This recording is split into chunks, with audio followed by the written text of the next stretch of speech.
I'm Nathanius, joined by Zombie Grub and Maynard. Now, we had a very interesting series before, but man, GuMiho, it's hard not to cheer for him. He's always been one of the most interesting players to follow in StarCraft 2. Yeah, I mean, he's one of my favorite Terrans and always has been, the good old Tau Terran. He's like a mad scientist. Like a guy with all these beakers and all these builds, putting things together. Just throws it all together. Yeah. I mean, I remember back in Heart of the Swarm, right, on Deadwing, and the first time I was like, GuMiho's actually super sick, mech's awesome, that type of thing, and he brought it back. Legacy of the Void. This guy's been an innovator, and he's still pretty darn good. But I don't know. This actually is going to be a tough series for him. Yeah. Have to agree, yeah. We talked about this earlier when Tastosis were on the couch about how GuMiho, he's kind of like, he'll like overly finesse it with his strategy. It gets too complicated and sometimes doesn't just boil down enough to trying to execute. Do you feel do you agree with that statement?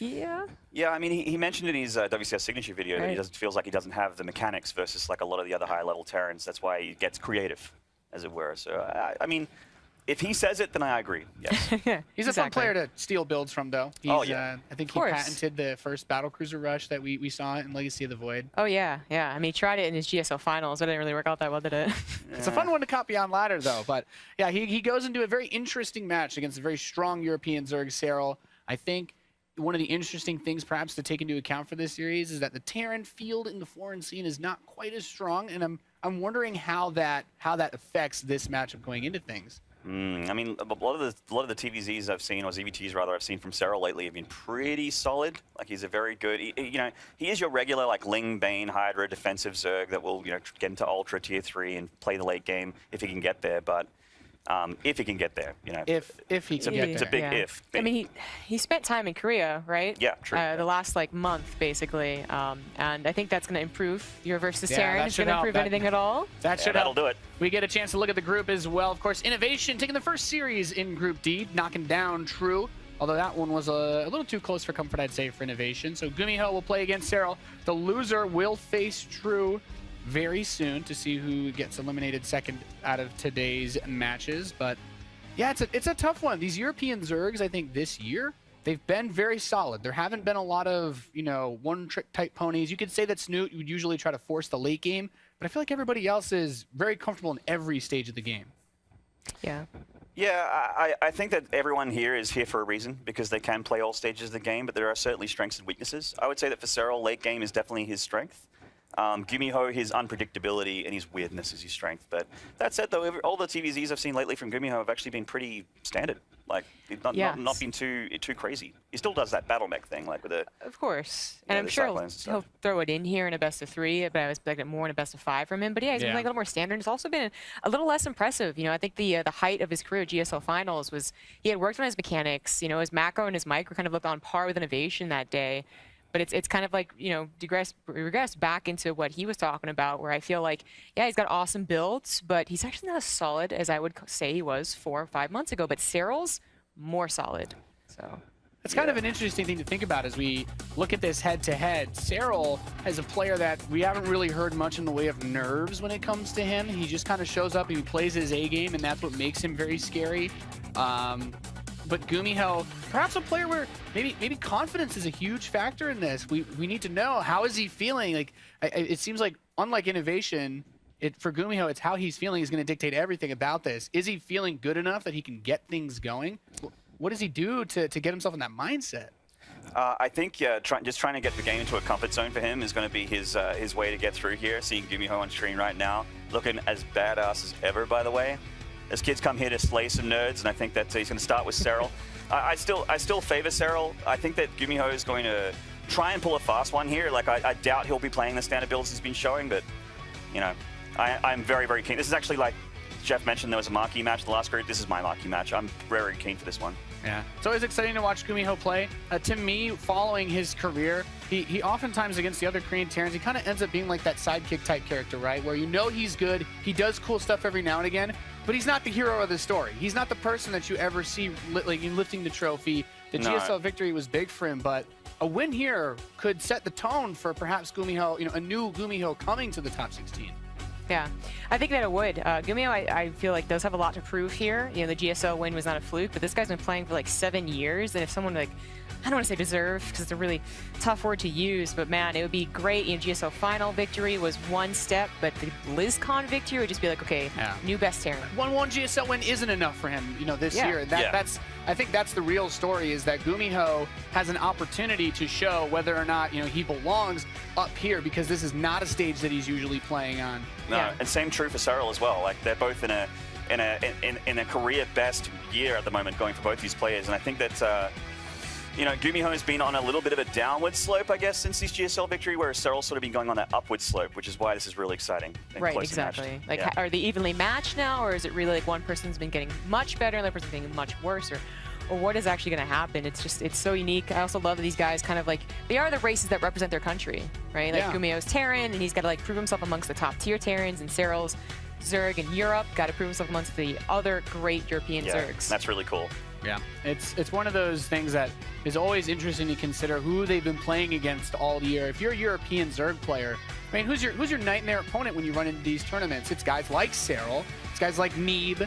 Kellezer had a very good year, and perhaps that could be because there weren't a ton of Terrans that people were preparing for. So does that time in Korea give him what he needs? But that is GuMiho. And thinking about this match, it's just, there's so many different ways that this could go. You were talking about his time in Korea. I mean, we keep bringing it up, but #1 on Korean ladder, man. Clearly his time in Korea went pretty well for Serral, and he would have had to go through a lot of Terrans to get there. It's just trying to see, you know, how does GuMiho approach this matchup? Do you think he plays something straight up and tries to iron out those mechanics? Or I actually think he needs to go full insane, like embrace insanity. Full GuMiho. Full GuMiho. Full GuMiho. Yeah. Full GuMiho. Battle cruisers. You know, medevac boost speed. I'm down for that. Playing regular is not the answer for GuMiho here, I think. Okay, and of course on the other side of things we have Serral, who's he's just a really good Zerg who's been very scary to go up against. We've seen him up on the big stage. Of course, running into guys like Neeb is why he didn't take a big championship this year, but he has shown up. And he's when we talked at the WCS circuit events this year, when you saw the bracket, you're like, okay, guys, you don't want to run into Neeb, Serral, Nurchio, Alazer. And a couple of those guys are already on the verge of being eliminated, but Serral has shown that he has what it takes to get up to this far, and this is a very realistic matchup for him to win. Yeah, I think he's actually the best European like chance we have, I guess, to like advance right now. There's no Snoop being down and out. Alazer having lost his game today as well. I think Serral has a really good chance against GuMiho, and I love they keep showing, you know, we brought up the fact that he has not won some of these because he's met Neeb. I feel like in a different universe, Serral is the Neeb right now. You know what I mean? Like they're so alike in many different ways, but also just their progress. They've like this guy's been playing. I remember casting him in the community cast like in 2012, right when he was super young. And if Neeb wasn't here, it'd be like, oh, Serral's the next guy. Like everyone pays attention to Serral. He's the hope of the tournament for the foreigners. Dude, if he plays like I expect, if he plays like how all the other pro gamers have been telling me how good this kid is, even though he's never been a champion. He's been so close one time. I actually fully expect him to even top 4 this tournament. Like, absolutely he's going to get out of this group if he plays that well. He'll top 8 and then probably, depending on who he gets, get in the semis, I'd say, for sure. A lot of players have had a ton of respect for Serral. It makes things interesting for him going into this group because GuMiho's going to play a very different game than we'll see out of someone like Innovation, but this match is ready. Ladies and gentlemen, let's go to the commentary team. It's going to be GuMiho versus Serral. All right, thanks, Couchers. It is time, Pig. I think that this is probably the best match of the day. One of the best matches overall on paper for the tournament. Yeah. What do you think? It's going to be a pretty even one for our expectations anyway. Obviously, things can always go haywire in the heat of battle, but I mean, Serral coming in with those top ladder spots, a player who traditionally his weakness is against Terran, but he's been in Korea. He's been honing his skills. He's been working on that matchup specifically.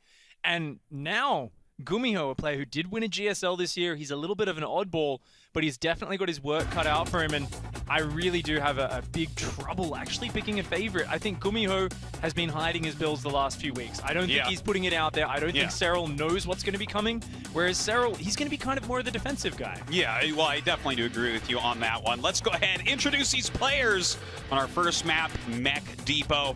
In the bottom left, our Finnish Zerg player, it is Serral.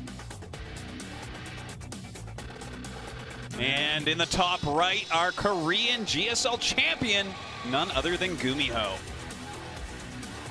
Now, Gumi bro. Yeah, I mean, the based Gumi god himself going gas first here to open up. But, you know, there was one match for me, and it was before GuMiho had his sick run.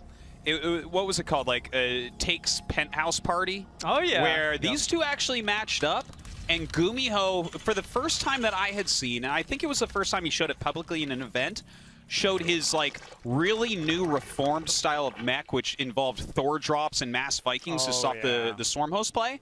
And Serral did well against him. I mean, he, you know, for having not really seen this style before. So I look at that. I think about the evolution of the mech play, how it started to get really good, but Rogue has shown us how to shut that down at this point. And I think about the macro skills that Serral has, his great decision-making, his quick speed. And I feel personally, Pig, like Serral is actually slightly favored here. I can't argue too hard with that. I think it's still pretty close to 50-50, but with the skill we've been seeing from him against mech recently, he's just been shutting it down if he ever gets ahead. That's the big question for me, is not will Serral be able to compete in the late game if he's ahead or even, but what can GuMiho do to mess him up with the harassment? I feel like that's always been GuMiho's strength, is he has such a range of different harassment possibilities, whether it be Banshees, whether it be a Hellion drop, or any of about 20 other weird, crazy openings which you can throw out. So I'm very curious. Already, he's starting out with a low ground wall off, so no doubt just wanting to be very safe against any sort of run-bys or early all-ins or anything like that. Yeah, well, you know, Serral known for those kind of late-game macro plays a lot of the time. Do you think that that's what we're going to see from him? You know, just looking at the map pool overall with all these big maps, is that where he wants to go?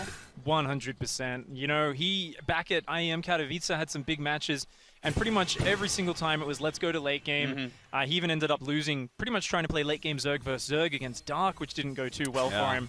But it is his strength, is just playing very patiently, and if there's one guy who will just go back and forth with his army, looking for the perfect engagement, in the case of playing against Bio, one of the scariest Zergs with Burrowed Infestors. He will have them hidden everywhere, and I think just the threat of that alone is a reason to not want to play Bio against Serral in the late game. Well, you know, certainly GuMiho is not known for his Bio play. He can go Bio. His Bio is good. I don't want to, like, build this incorrectly, but his Bio is not as good as, for instance, any of the Four Horsemen, right? No, he is not...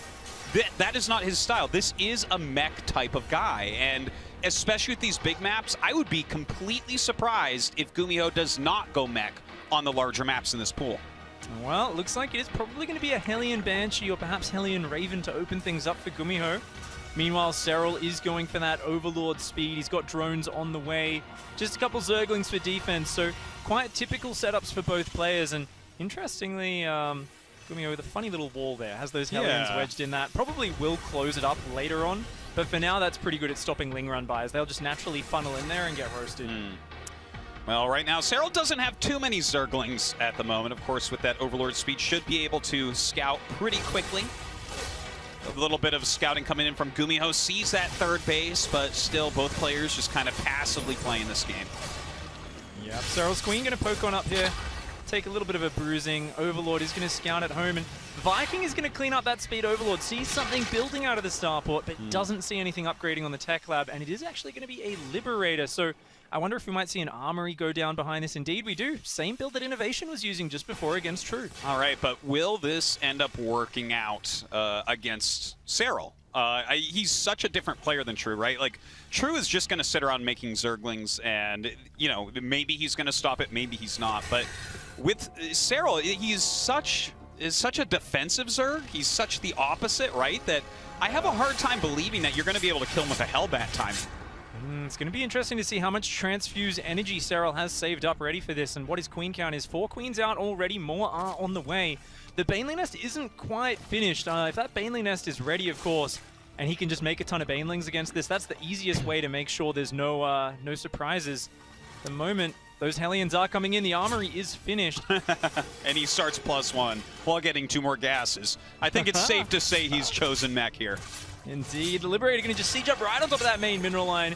Oh, and Serral actually was pulling the Queen away for a moment. That's going to start to laser things up. At the same time, one Queen getting caught by those Hellbats does go down. Oh, he's only just getting the transfuse energy now, but already losing a Queen. That's a lot of damage coming out from GuMiho. 7 drones already going down, as well as a bunch of larvae and even an egg with a drone inside of it. So right now, this is a fantastic opening from GuMiho. Not as good defense as we've really been hyping up Serral for. Yeah, not at all. And those Hellions getting out of there is a big thing here. Sometimes the Hellions go in, they kill a few workers. You say, was this worth it? Was it not? In this case, 100% it was. All of those Hellbats are still out there putting on pressure, gaining map control, and it looks like even more units are going out to meet up with them. 3 factories, going up to 5 factories, and going to land the 3rd base behind it.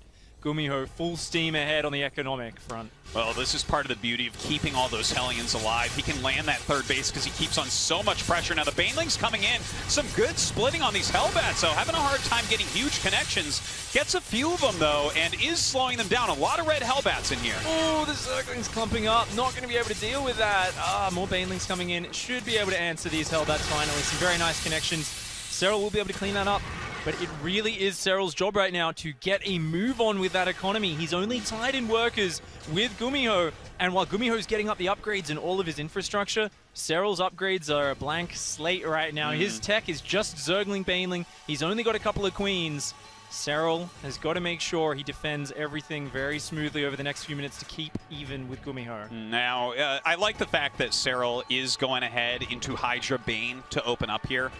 If you try the Roach style, which is what a lot of Zergs were doing against mech for a long time, that is something that GuMiho's specific mech just obliterates. His Thor drops will just whittle you down, but with these Hydras, there is the chance to sometimes pick off those Thors in the medevac. And that's an important point of contestation, is this 4th base. Any damage on that's good, because often the Thors are going to look for the cancel on that. And it's all about having enough Hydras to deal with it. Link counterattack actually getting a cute little surround, but not really going to achieve much. Actually only going to take out 1 Hellion. Good trade there for GuMiho. Meanwhile, Queens will defend the 4th base. And Hydralisks are starting to spill out. Of course, Serral wanting to secure himself with Lingbane Hydra. And only then will he move on up into the Swarm Host tech. I gotta say, I love how GuMiho is playing this game. The fact that he already has +2 vehicle attacks, like a third of the way done, that is super fast. And he's really changed it up quite a bit from the double armory play he was showing during Season 2 of Codes this year. So it looks like he should have a lot more units a lot more quickly. And as long as he doesn't lose these Thors, I'm loving the position he's in. Yeah, these Thors coming around the backside, looking for some damage. Hellion still zoning in the bottom.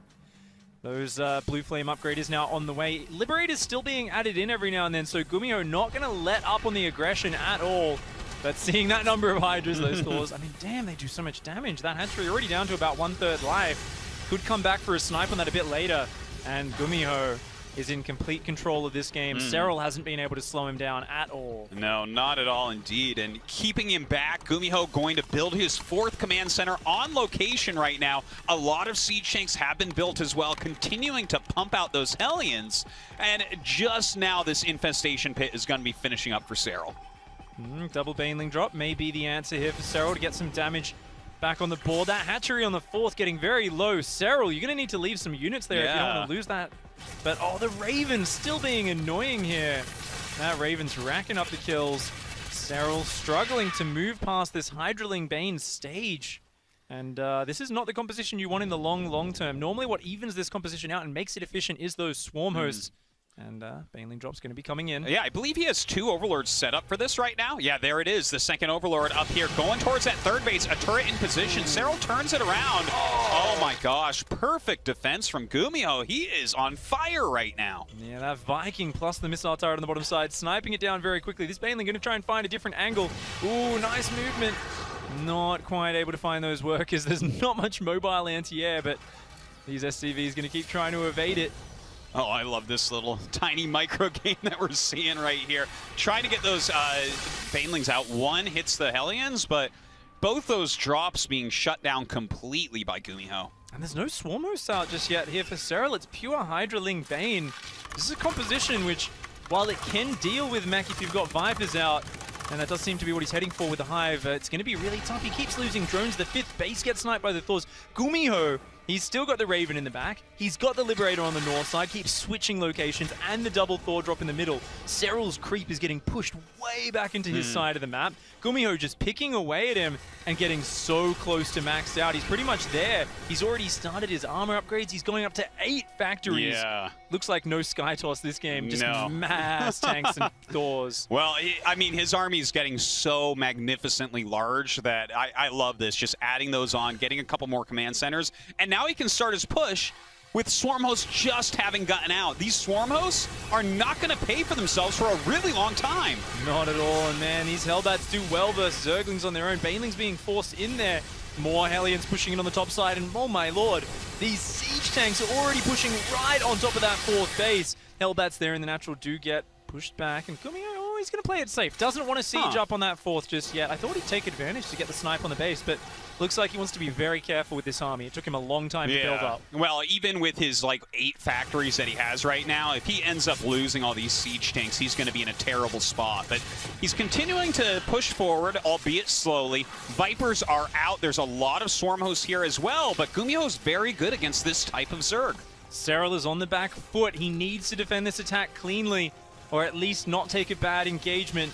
To hang on, that hatchery is so low. He either needs to go now or he needs to give it up. Looks like Serral does want to go, but the hatchery's already fallen. Viper's in the back with some huge blinding clouds, but a lot of the tanks weren't sieged up. GuMiho is going to pull back. He's going to try and engage this. Oh my god, look at this play from GuMiho, keeping those tanks on siege and moving them out of the blinding clouds. Like, this was fantastic, and now with the cooldown of these Swarm Hosts gone, he can continue his push forward. That's actually insane. Realizing he has such numbers right now, GuMiho can continue to push up. Now that the Vipers are out of energy, those tanks do siege some pretty decent Baneling connections. The Hydras are starting to get on top of these units. Serral looks like he might have the numbers to hold the top side, but these tanks reinforcing the bottom as well. Those Swarm Hosts, they should be almost cooled down now. They should be ready for another wave.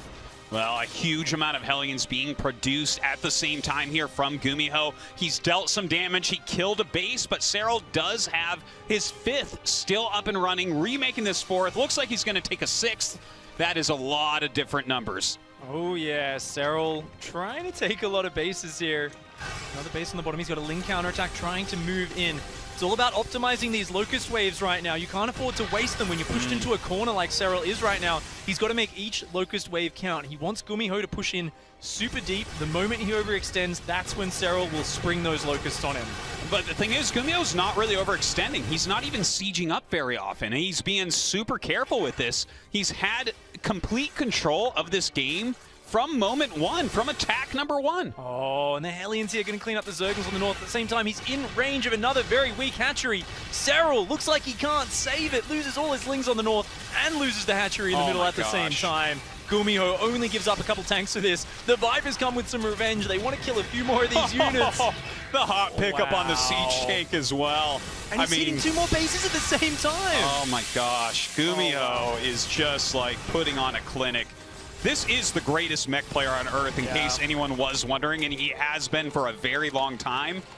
And, like, this is a reformed style of mech. It's very different from how he was playing. During that season, he won the GSL, the single armory. He hasn't been sieging his tanks as much. I just love these changes he's made. We have not seen one offensive launch of Locust yet. And since when was the last time, Pig, you saw a mech TVZ where the Locusts weren't doing damage? Yeah, I think that would have been one of my latter games that I lost, Dan. I don't think it was Serral playing when I usually see that situation. It's really hard. He's finally going to go over. He says we've got to try and get a planetary snipe, but the Locusts are going to split up. And with the Hellions there to support as well, no planetary fortresses will be falling. We'll damage them and kill a couple of SCVs. But at the same time, Serral loses the base in the north. And GuMiho just showing how to attack multiple bases at once. He's even got the high ground above the 5th. And he's sieging up there. So many units going down. Viper's going to come forward. All right, those are good blinding clouds. So very nicely done. A nice abduct as well. Looks like he should be able to kill off all these siege tanks pretty efficiently. But as you said, you know, losing a base up there, this is very, very tough right now for Serral, who, although he's maxed out, doesn't have the same type of bank we see with GuMiho. And it's all about the creep spread at this point. That's what enables Swarm Hosts to be powerful. It's what enables Lingbane Hydra to be powerful. If you can't get your creep out at least at the halfway point, you really are down. in a lot of trouble. And right now, Serral, he's trying to respread it from the bottom, but he's in so much damage. You can see he's only now replacing the tumors in the center of the map, and GuMiho is already pushing forward once again. Serral sending some units down the bottom of the map. Looks like he might try to get a counter going. I like this little drop from GuMiho coming in. He's getting ready to actually go ahead and hit that 6th base location. In the meantime, flying in with the medevacs, they aren't going to get anything done whatsoever, but maybe this bottom attack will.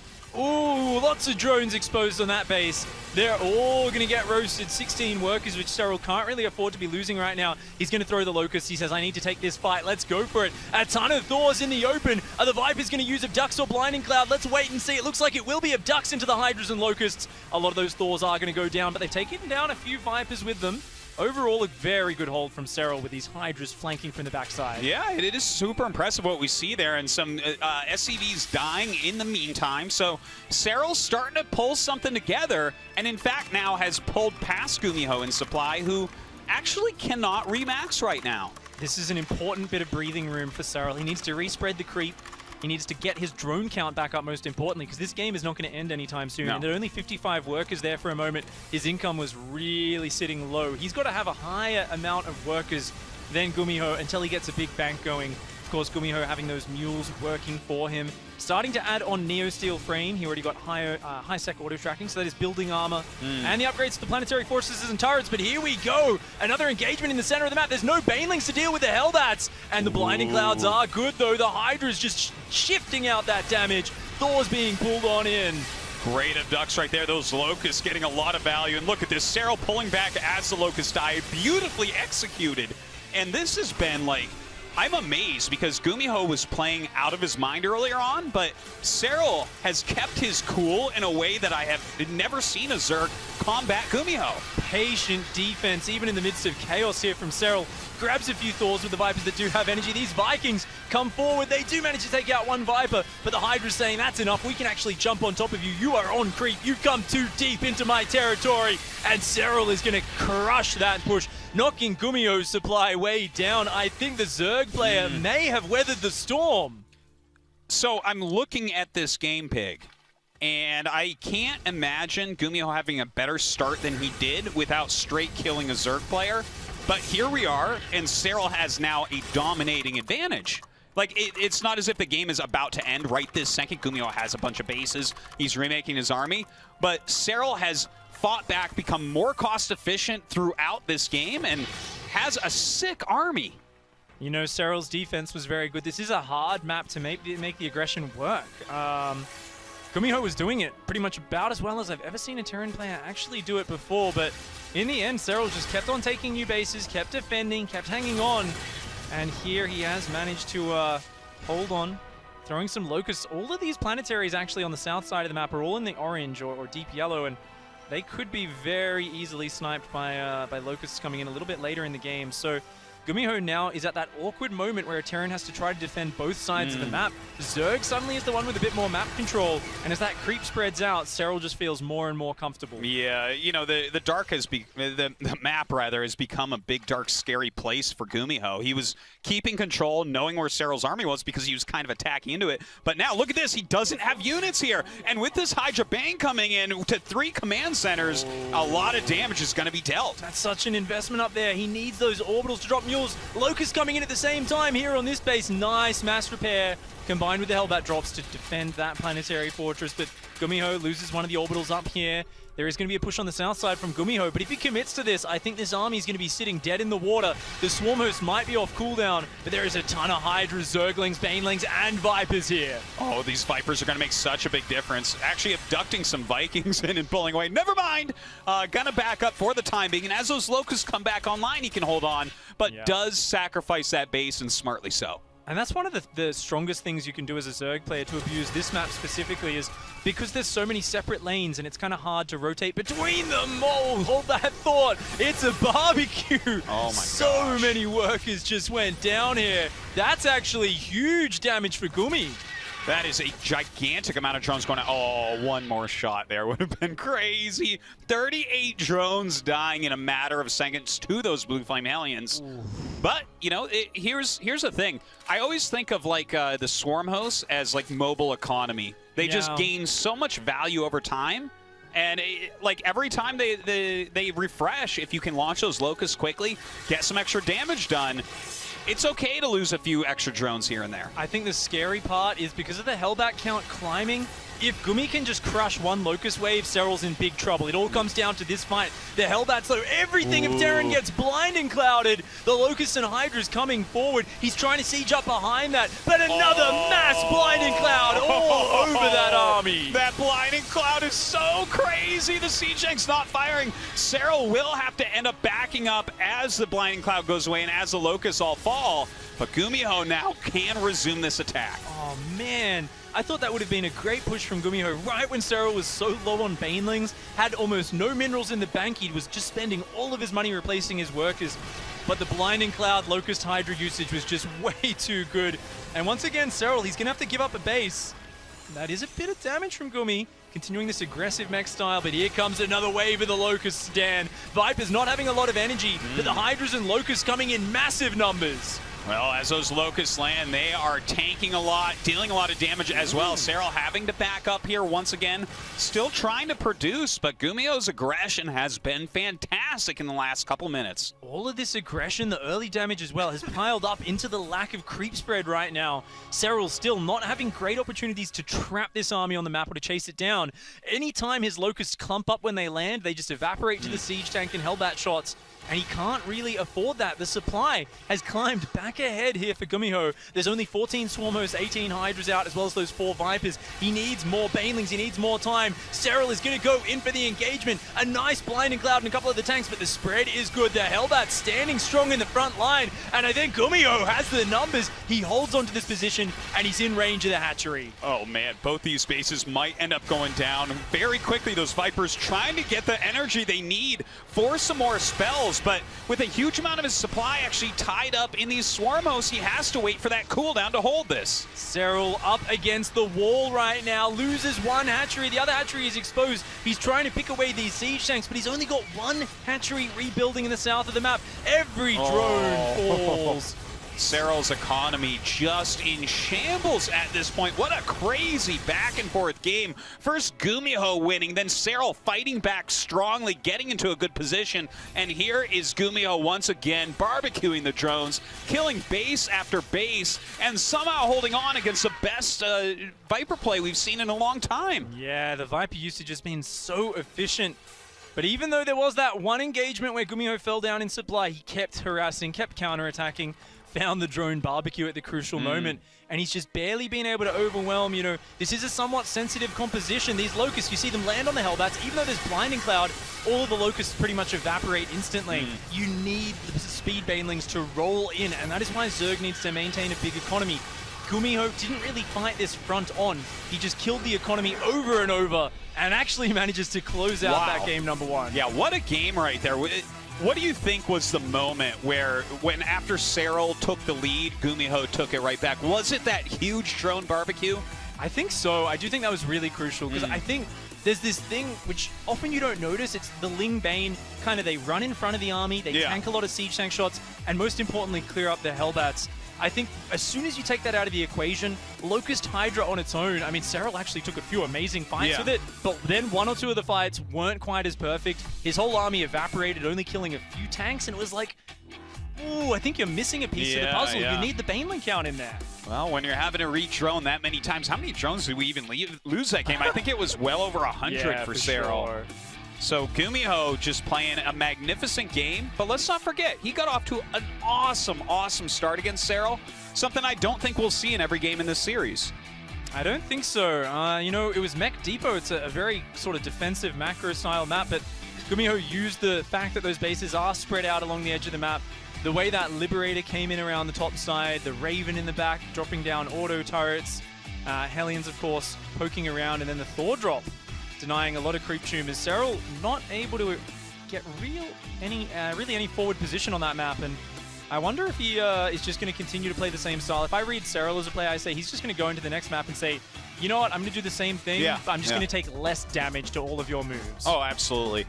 You know, especially in that early game, that Liberator in the main dealing huge amounts of damage to him. So I think Serral can pull this together and give us a better game that's going to be hard for GuMiho to stop. It's going to be course, everything on the line here in this next map number 2. Down here in the bottom right-hand side of Ascension to Aya, it is Serral. And of course, the Korean phenom, the GSL champion, it is GuMiho. Impressive play from GuMiho in that game number 1. Thought it was going to slip away for a while, but he hung on. That harassment always really has been his strength, even in the early days, you know, post-random player GuMiho, but back in the early days of maybe 2012, it was always harassment. It was always the chaotic games coming in from multiple angles. That was where he really showed his skills. And I think his style of mech has really relied on that. Even when we think of him going battle cruisers, he would often win the games by hitting many mineral lines with battle cruisers, teleporting them home, keeping up that harassment even when the Zerg swaps to a less mobile composition in the late game. And I think you're actually thinking specifically of some games on this map that we've seen him play exactly like that. So excited to see where he'll be going with this. Very quick command center coming up here for GuMiho. Looks like a CC first build. But a gas pool hatch actually here for Serral. Kind of interesting. Yeah, quite a safe opening out of Serral. Does have some options of aggression. Not ones we'd see someone like Serral do very often. If it was true, I'd be talking about the option of a Ling Flood or something. Of course, things like that do exist, as well as fast Ravager rushes. But this is one of the longer rush distance maps in the pool, so I wouldn't be surprised if Serral just tries to sneak 2 Lings around the edge of the map. Sure. And plays a pretty normal fast third play. So, Ascension Ire, let's talk about this for TVZ just for a moment. Pig, what do you think about mech play on here versus bio play on here? It's really interesting. I think this is definitely one of the stronger mech maps.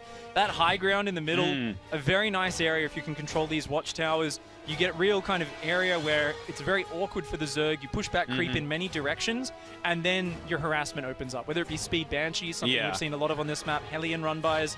That becomes really powerful, whereas I feel like Bio suffers from the long push distance. It just feels hard to get in the Zerg's face before they're ready. Yeah, I totally do get what you're saying, and that middle area, I think, is the really important part of this map. If you get siege tanks up there, you choke up the Zerg insanely. They have to go so far around with any sort of Lingbane Hydra that it's almost like they can't do anything. You push down the ramp in a matter of seconds, they can't defend anything but the 4 bases on high ground. So I kind of like it in some ways for Terran if they can secure that area. Yeah, I think GuMiho, one of the players who's probably inspired the most confidence with that same sort of style. The siege tanks just spread all over that middle area. Going to be interesting if we do get to that point. Of course, Serral here. One of these Zergs, it's funny, these next level Zerg players, Dark, Rogue, Laser, Serral, all of these really top guys here at WCS Global Playoffs, they love their Overlord speed. They want to know exactly what's going on, because they know that Zerg is a very reactive race. They want to be able to see what their opponent's committing to and try and react to that. Well, I like that type of Zerg as well. I mean, there's something to be said about the aggressive styles that we sometimes see out of someone like True, right? That can definitely catch you off guard. But these big macro Zergs, I think, are the ones that people are most afraid of up at the pro level. If you don't do that early damage, like, for instance, if GuMiho's initial attack with the Hellbats and the Liberator hadn't done as well, Serral's going to crush it, right? And it's a scary thing to play against a Zerg like this. Yeah, I mean, you do that much damage, you've still got to work that hard for the win. It's scary, but GuMiho is going to change things up this time. And Serral is going to scout that upgrade on the starport. So is going to know there is a chance of Banshees, and we're actually going to see double armory coming out. So this is looking like that older style of mech that you were talking about. Yeah, it definitely does look that way right now. We'll see if he commits to these Banshees. I would imagine he will, since he is going into mech. Oh, no, he actually cancels the cloak, but we'll still go ahead and grab a Banshee for some harassment. But yeah, this is kind of the older style, and I think that with this type of style, that Serral should do a little bit better. Like, the heavy pressure from GuMiho, how many hatcheries did he actually end up killing that game? It was quite a few. Oh man, there was so many bases he sacked. But it's interesting with such a fast third command center, and really, I mean, how many Hellions have we got on the map right now? Not very many, right? 3? He hasn't even been building Hellions half the time. GuMiho, I feel like he's saying, you know what? I've got your number. You're a very defensive player. Last game I played very aggressive. You're probably going to be very careful about that. You're going to be very worried. We see Baneling's already morphing defensively, even though GuMiho is basically just playing the greediest build he can. 3 command centers. He's like, yeah, we'll make a Banshee kind of for safety and to try to get a reaction. But meanwhile, GuMiho is like, I'm not really going to push till 1-1 or 2-2's finished. Yeah, I really like that, actually. And the fact that Serral is kind of preparing for the same type of push he hit last game shows that maybe even with that Overlord speed, he's not fully aware of what GuMiho's motives are in this early game.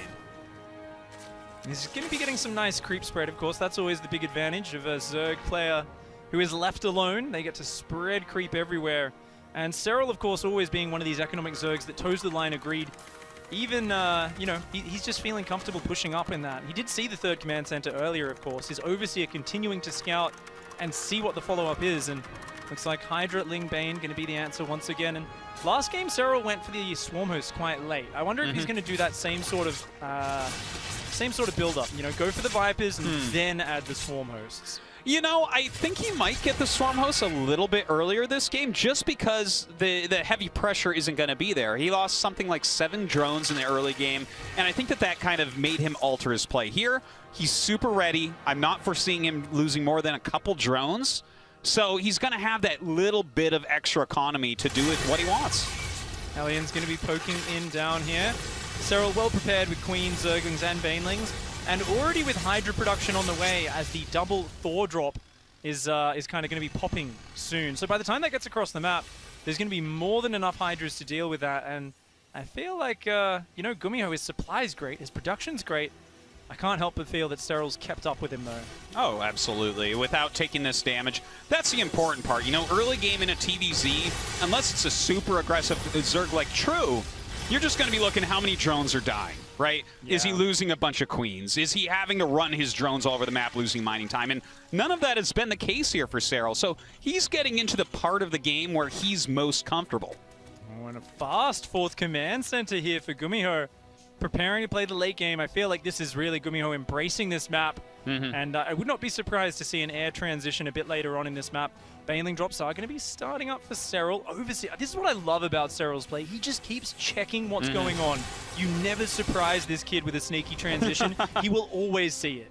Oh, the Hydra's almost catching a medevac there, but GuMiho not known for losing his Thor harassment. Very much on top of that, being the innovator of it. Here, a Baneling drop coming into the 3rd. And, oh my god, a lot. Nice. 10 SCVs falling in a matter of seconds. Good harassment here from Serral. He sees everything that's going on. Just tanks, Hellions, Vikings, a couple Liberators coming out. Thors are going to be forced home. Of course, that medevac deep in the red. Serral's creep getting closer and closer to the middle of the map. GuMiho did a good job of kind of trying to poke the bottom with the Hellions while the Thors were out there, but hasn't really slowed Serral down too much. And Serral now finally saying, hey, you're not really putting the pressure on me. It's time for me to start looking at what you're doing. Maybe putting some pressure back on you. We've got the Hive on the way. The Swarm Host production starting up. Serral getting on into that mid game. Yeah, look at this creep spread too. He hasn't been able to really deny much of it at all, losing that first Banshee immediately. He hasn't been able to do any actual Thor harassment, taking a ton of damage from the Hydras right away on that medevac. This is looking good for Serral at the moment, but like, not in such a way that we say, oh, Serral's just going to win this game. GuMiho has a big army, he has a big economy, he's been very greedy, his upgrades are fantastic. But Serral is going to show us the full power of a macro Zerg against mech coming up. Yeah, if GuMiho can take it after giving Serral this sort of smooth, clean startup, then it's going to be a really big confidence booster for the Terran player. Nice Liberator harassment here. Something which he just always consistently does throughout the game. One of the most annoying things for a Zerg player to deal with. These Hellions as well, finding a couple of Queens out in the open. That's going to, of course, limit his ability to keep respreading this creep. He's still using scans to clean this up. And GuMiho getting up to 170 supply behind this. He's got +3 weapons on the way. Blue Flame coming in. The army's getting pretty nice. Ooh, but now the Swarm Hosts are out, and it looks like he's up at about maybe 12 with those Swarm Hosts. Yeah, there they are. Going to go ahead, drop a bunch of Locusts, but see, this is part of GuMiho's brilliance. This is a move invented by GuMiho, dropping out those Thors, making the Locusts land or die, and thus the first launch of Locusts doesn't do anything. Yeah, I think Serral really needs to take these rocks down here, give himself a position so his Hydras can escort the Swarm Host up there. Yes. And also so his Swarm Host, after they throw Locusts from that position, they can then rotate around down to this south side of the map. Of course, threatening multiple locations. That's where GuMiho is going to be exposed. Yeah, I love what you're saying. And that, for instance, what you just said with bringing the Hydras up, opening the map, rotating where you're hitting, that is exactly how Rogue, the best late game Zerg in the world, deals with these type of mech plays. So would love to see if Serral is kind of taking some notes from him. Well, it's going to be using this Hydraling Bane here on the backside. Of course, the lack of Banelings, what partly caused his demise in game number 1. But the creep spread looking a hell of a lot better this time around. He's got his carapace upgrades adding in as well. And it looks like GuMiho is saying it's time to take the middle of the map. I don't think Serral wants to let this happen. Oh man, most of those Banelings just get roasted before they even connect with the Hellions. Yeah, a little bit rough there. Morphing some here, but GuMiho jumping on top of it before they can even come up. A small group of Locusts launch out, but he's going to need a lot to hold this up. This is a very fast and aggressive push from GuMiho. That's the difference with Rogue. When Rogue plays this, you'll see him make an insane number of Banelings, sometimes 30, 40, 50 Banelings. He recognizes their importance in making this combination work. Now we see Serral respecting that Hellion count, adding in a ton of Banelings. Are they going to be able to connect? The tanks aren't really sieged, but now they are spreading. They're sieging. The Hellbats coming forward. Serral takes out a ton of Banelings on the right flank. Locusts and Hydras launching in. 1 or 2 Blinding Clouds do go down, but there's still a very good tank spread. Is it going to be enough? A very messy engagement here from Serral. Everything seemingly going wrong. His Vipers not getting their spells off for the most part. A lot of them going down. The Swarm Host taking a beating. And I mean, this is pretty tough. GuMiho has erased a base and is continuing the push. Yeah, he's trying to throw more Locusts, but they're going in on their own. This doesn't really achieve that much. Will he get the tank? One siege tank does fall. I mean, in the long term, that's nice, but right now, GuMiho is knocking on the door, and if he can take out another base, he is going to start to pull way ahead in that economy. Oh man, he is making it very tough. A great spread on these siege tanks. Still, Serral trying to add in as many Hydras as he can. He has some Lings and Banes. He gets another Locust fleet, but look, these Vikings really putting a dent in them before they can land. Oh, the Hydra Baneling on the top left flank actually got blasted by those tanks before it could even connect properly. Those Hydras starting to get whittled down as they come in. Hellbats are loose in the mineral line now, and this is where everything falls apart. GuMiho taking a surprisingly decisive 2-0 victory.